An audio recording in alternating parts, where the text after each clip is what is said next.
বন্ধুরা, বড়লোক বাড়ির ছোট বউ নাটকের ১৪০তম পর্বে আজ সেই মুহূর্ত এল, যেটার পর আর কিছু আগের মতো থাকবে না।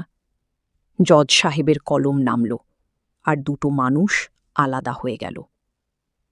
কোর্টের বাইরে পল্টু বিষ ঢালছে, ওই মেয়ে তোকে বুঝিয়ে বুঝিয়ে টাকা আদায় করল।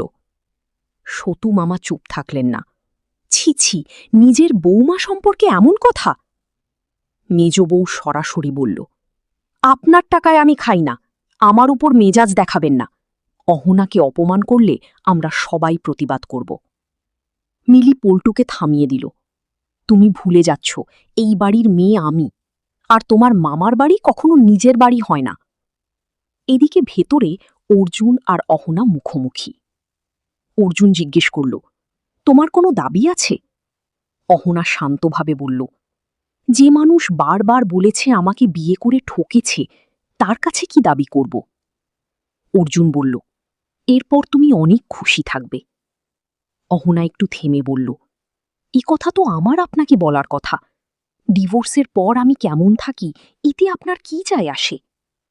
অর্জুন বলল, বলতে চাই, কিন্তু বলতে পারবো না। জজ সাহেব দুজনকে জিজ্ঞেস করলেন, একসাথে থাকা কি সত্যিই সম্ভব না?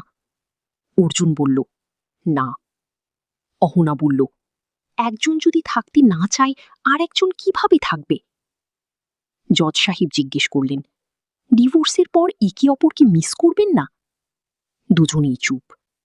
জজ সাহেব হেসে বললেন, উত্তর পেয়ে গেছি, চুপ থাকাটাই উত্তর।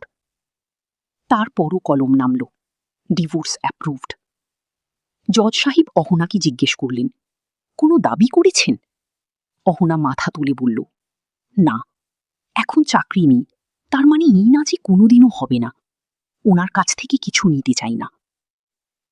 বন্ধুরা, ১৪০তম এই পর্বে একটা সম্পর্ক শেষ হল, কিন্তু দুজনের চোখে যে কথা ছিল, সেটা কি সত্যিই শেষ? জজ সাহেব বললেন মিস করবে। তাহলে এই গল্প কি এখানেই থামবে? এখনই চ্যানেল সাবস্ক্রাইব করুন আর বেল আইকন চাপুন, পরের পর্বের আপডেট সবার আগে পাবেন। নিচে কমেন্টে বলুন, এটাই শেষ নাকি নতুন শুরু হবে? আপনি কি ভাবছেন? পরের পর্বে দেখা হবে। ধন্যবাদ, প্রণাম।